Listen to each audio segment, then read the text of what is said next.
ध्वनिर्वर्णा पदं वाक्यमित्यास्पद चतुष्टयम् यस्याः सूक्ष्मादि भेदे वाग्देवीं तामुपास्महे.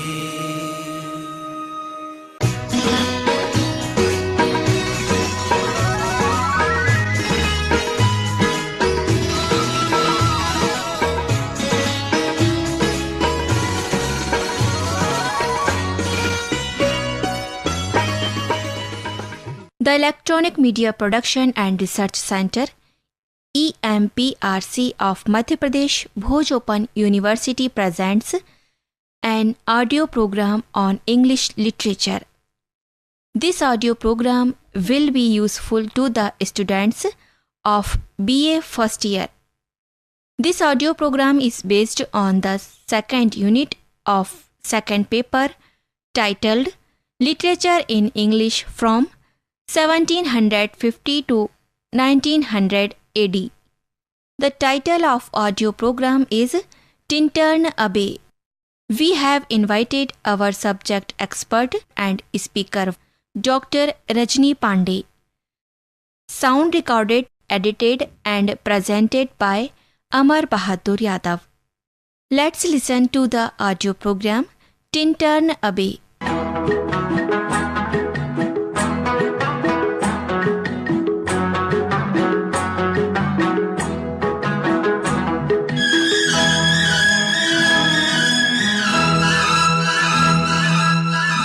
Hello friends, I am Dr. Rajni Pandey.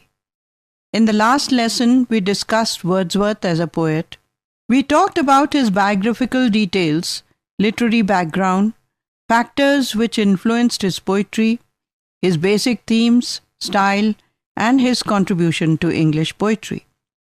In this session, we shall consider and appreciate Wordsworth's very significant long poem entitled Lines Written Above Tintern Abbey. The prime objectives of this session are to familiarize the learners with the basic theme of the poem, to enable the students to appreciate and analyze the various aspects of the poem, to familiarize the students with the poet's style, diction, and techniques.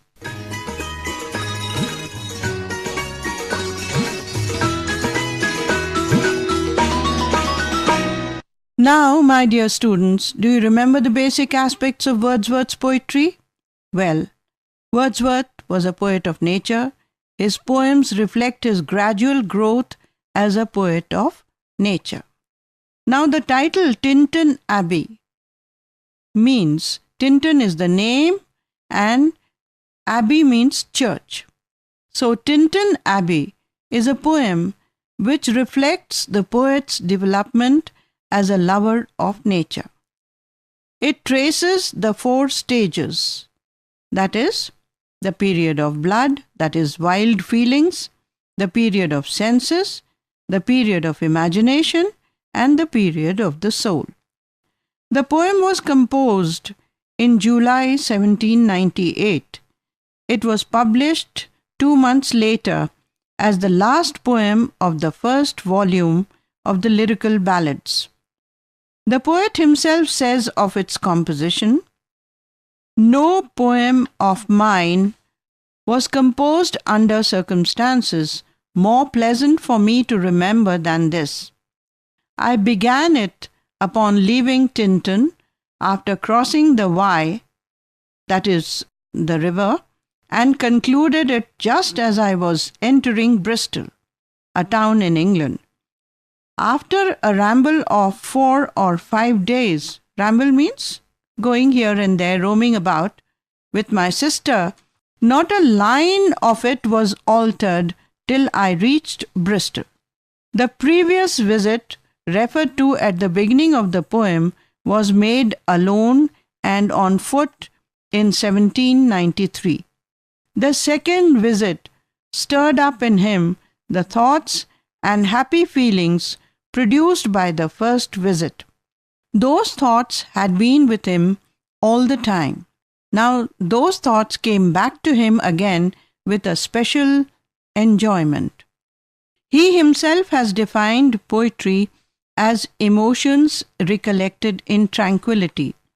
And this poem is a very good example of it. The poet revisits a landscape which he last saw 5 years ago. He considers how much the landscape has influenced him. He decides that since his last visit, he has grown more mature and has now a deeper understanding of humanity and nature. The entire poem contains about 159 lines, which are divided roughly into 5 stanzas. It is written in blank verse, that is, it does not have rhyming words at the end of the lines. Nevertheless, there is an internal rhythm and music which gives it a rare charm and serenity. The language is simple yet powerful.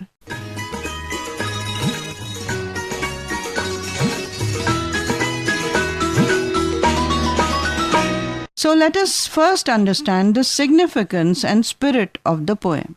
According to many critics, Tintern Abbey has a historical value. It is in fact the first clear statement of the emotional change in poetry of which the Romantic movement was the climax. It recognizes and defines the power of nature to quicken and sustain the imagination and creative faculty of man. Dear students, do you have the text of the poem in front of you? Please take out your text. We shall consider the poem according to the number of lines given in each stanza. In the first 22 lines of the poem, he describes the background of the poem. The poet says, 5 summers have passed, 5 summers with the length of 5 long winters, and again I hear these waters rolling from their mountain springs. The last lines of the stanzas are, or of some hermit's cave, where by his fire the hermit sits alone. The poet revisits Tintern Abbey, situated above the river Wye. He feels that a great change has taken place.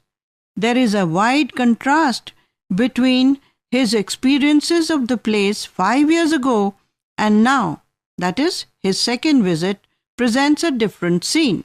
The landscape is the same, but his own mind has matured and developed. So, like a landscape painter, he sketches the details of the beautiful scene. The silent and quiet landscape, the lofty high cliffs, that is the mountains, rocks, and the sky make the place more secluded, that is lonely. There are orchards with unripe fruit, the wild, unkept and untrimmed hedges, groves, that is a cluster of trees, copses means shrubs, झाड़ियाँ जिनको बोलते हैं, irregular bushes are there around the landscape. The poet says that in that deep forest and wild landscape, the forest dwellers, that is the residents, had planted their own orchards. Some hermit or sage, that is sadhu, lives in his hut alone. The forest dwellers probably are cooking food because one can see the smoke rising above in the sky. In the next stanza, he says, these beauteous forms, through a long absence, have not been to me as is a landscape to a blind man's eye, but oft in lonely rooms and amid the din of towns and cities, I have owed to them. The last lines are, of harmony and the deep power of joy, we see into the life of things. This stanza contains about 35 lines. In these lines, he describes his debt to the beauty and power of the landscape. thrill of sensuous delight of that particular scene had always been with him. Dear students, the feelings that Wordsworth expresses in these lines are very familiar to all of us. Whenever we visit some lovely spot, the scene remains in our memory forever. It gives us happiness in moments of stress and strain. Similarly, the poet says that he had not been blind to the beauteous forms. In fact, while he was in cities and towns, amidst the noise and traffic of the cities, the beauty of the landscape gave him peace. All the stress and strain of urban life was relieved. Now he is back to this place, and slowly his bodily senses, mental feelings, and intellectual powers are getting refreshed. The scene also has a pleasing and moral effect on him. It also enhances his vision of the mystery of life. It made him realize the power of harmony and the power of joy that nature gave to him.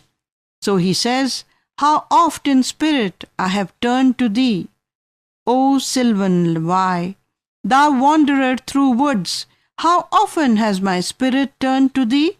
In moments of stress and strain, the forest river Wye has helped him to become calm and peaceful." Thus, the message is that nature is a healer. It strengthens and fills one with energy. In the stanza beginning with the lines, "And now with the gleams of half-extinguished thought," till the lines, "of all my moral beings," the poet gives an account of the 4 stages in the growth of his attitude to nature. As a young boy, he experienced the animal joy or enjoyment of the unthinking boy. He says, "I bounded over the mountains by the sides of the deep rivers and lonely streams, more like a man flying from something that he dreads than one who sought the thing he loved." These lines describe the rushing boy fearing the mountain waterfalls, a mixture of happiness and fear.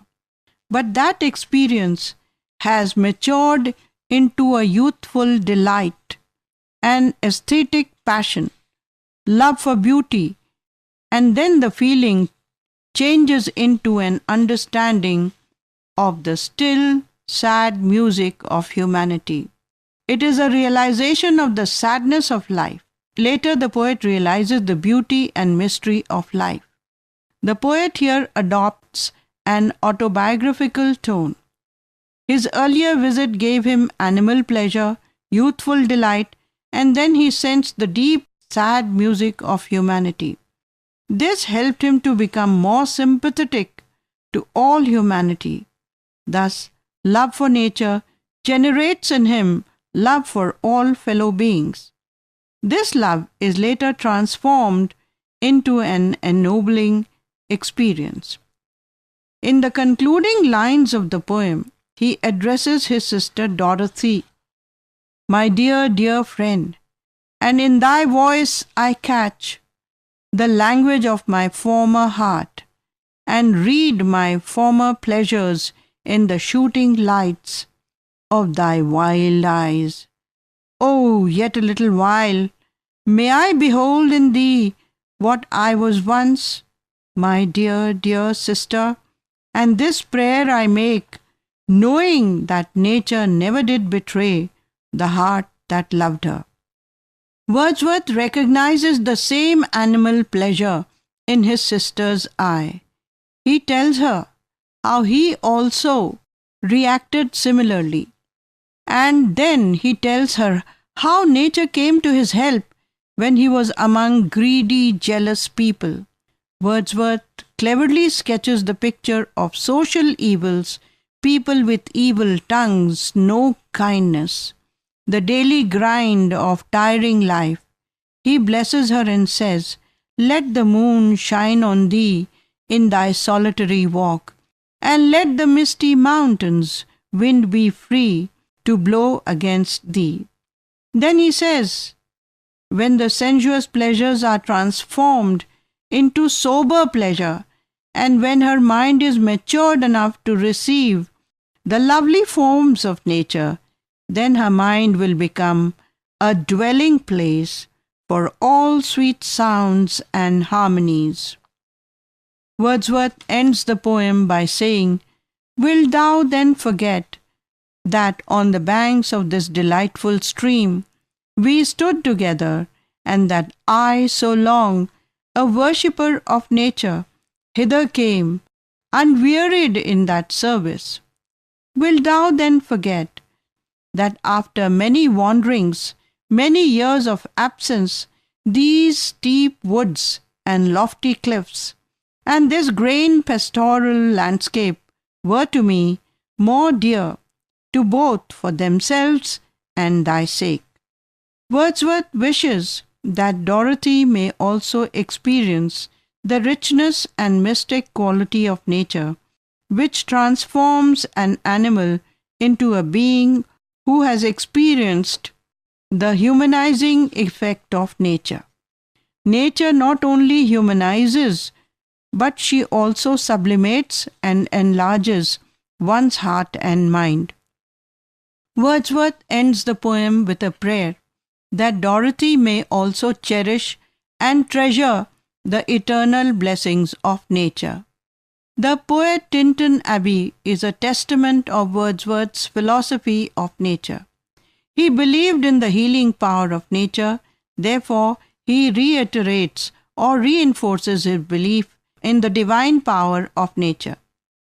Tintern Abbey is the first poem in which Wordsworth's genius finds its fullest expression. Its blank verse moves with a quiet vigor and power as it moves from one mood to another. It is a wonderful piece of poetic eloquence. Some critics compare it with the Bible's Sermon on the Mount. It is like a prayer.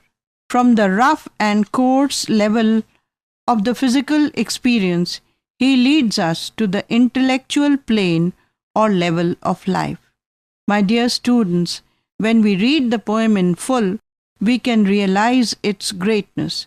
The theme is indeed very serious, but Wordsworth deals with the philosophical theme in such a simple style and language that the whole poem becomes a philosophical statement.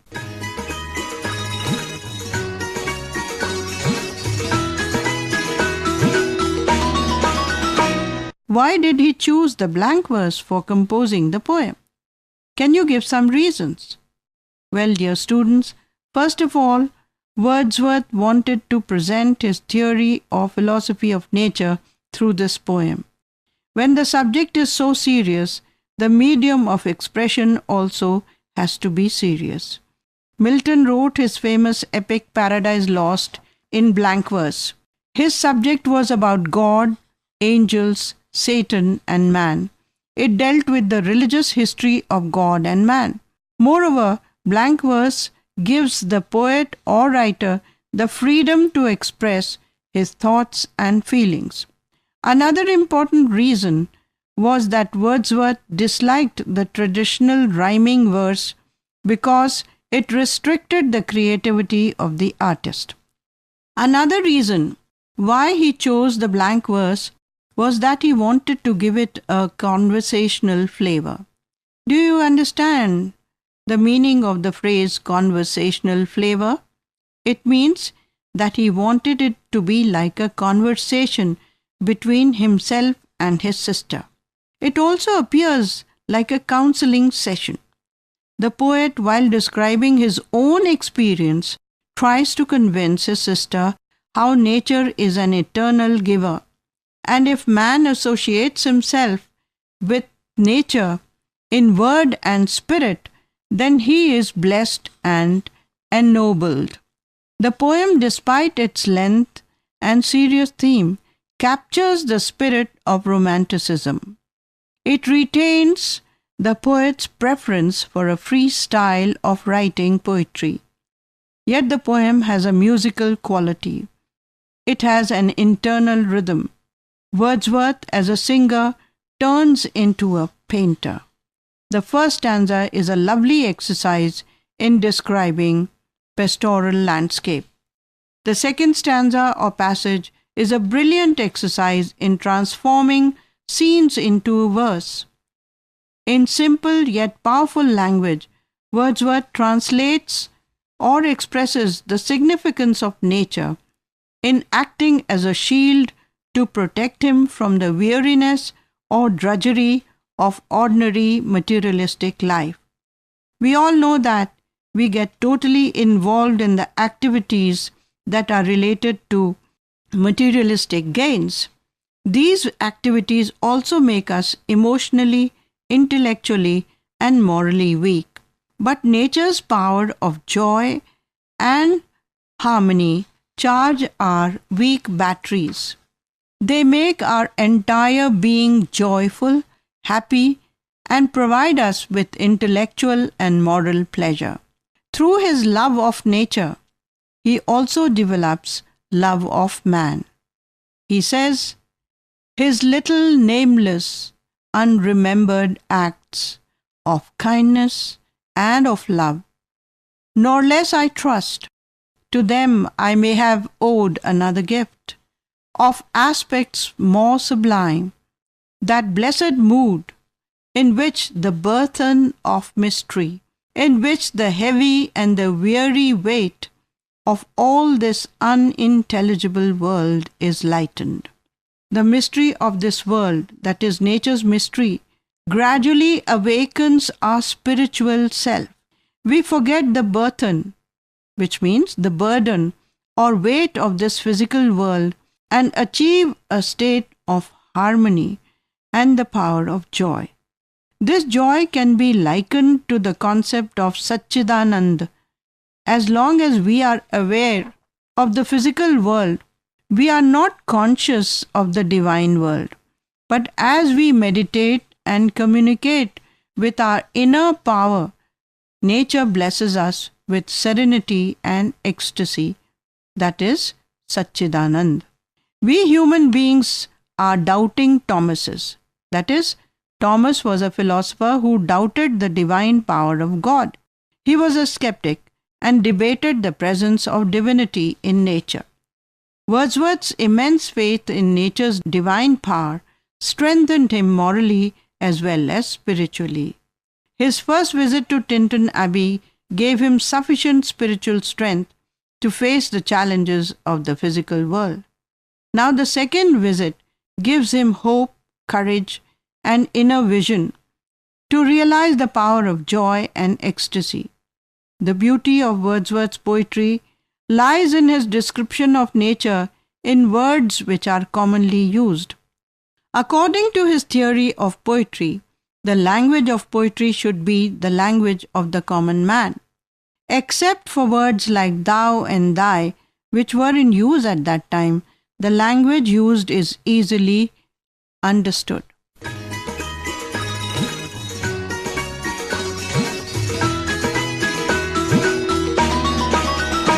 In conclusion, we can say that this poem is Wordsworth's central statement of his faith in the restorative and associative power of nature. He describes the development of his own love of nature from the coarser pleasure. Coarser means rough, physical, low, physical pleasures. From the coarser pleasures of boyhood through the aching joys of youth to the more reflective and philosophic pleasures of maturity, which is inspired by the still sad music of humanity. In the end, dear students, we see that the poem Tintern Abbey is a symbol of Wordsworth's worship of nature. Nature at all stages of our lives makes us experience its pleasures in various forms. At every stage of life, we experience her power of joy. Nature quietens us, gives us peace, and enlarges our mind and heart. Wordsworth truly says, well pleased to recognize in nature and the language of the sense the anchor of my purest thoughts, the nurse, the guide, the guardian of my heart and soul, of all my moral being. Well, dear students, we have learnt in this session about the basic theme of Tintern Abbey. We have also understood how the poem elaborates Wordsworth's attitude towards nature. We have also talked about his poetic technique, use of blank verse, and the type of language he uses to express the most difficult concept of philosophy.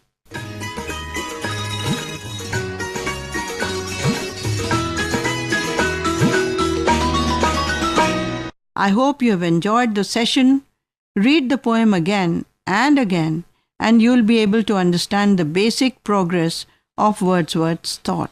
Now, the most frequently asked questions on the poem are: discuss the theme of the poem Tintern Abbey. Support your statements with appropriate examples from the poem. Now, in this particular question, you have to discuss the main theme of the poem. In the lecture, we have discussed the main theme of the poem. So, support your statements with appropriate examples from the poem. You should read the poem very carefully and use lines which illustrate and support your statements. It is very important to study the poem and try to remember or memorize important lines, because if you give examples from the text, the examiner will definitely give you better marks. The second question is: write a critical appreciation of lines written above Tintern Abbey. The whole lecture, in fact, is a critical appreciation of the poem. So you can take points from the lecture and write a critical appreciation of the poem Tintern Abbey. The third question is: what did Wordsworth mean when he said that we should let nature be our teacher? The answer to this question is in the part that discusses nature as a teacher.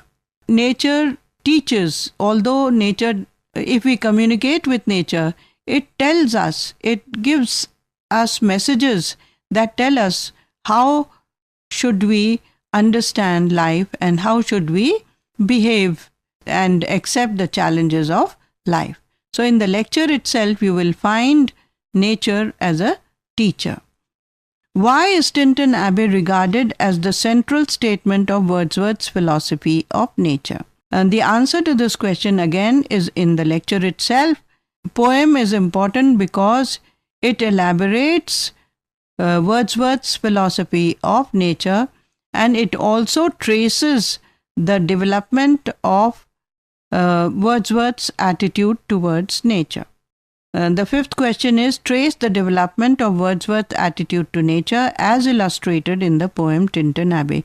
This question is very similar to question number 4. So, I hope you've enjoyed the session. Thank you very much for giving a very patient hearing. Hope we'll meet again. Wish you all the best. Bye.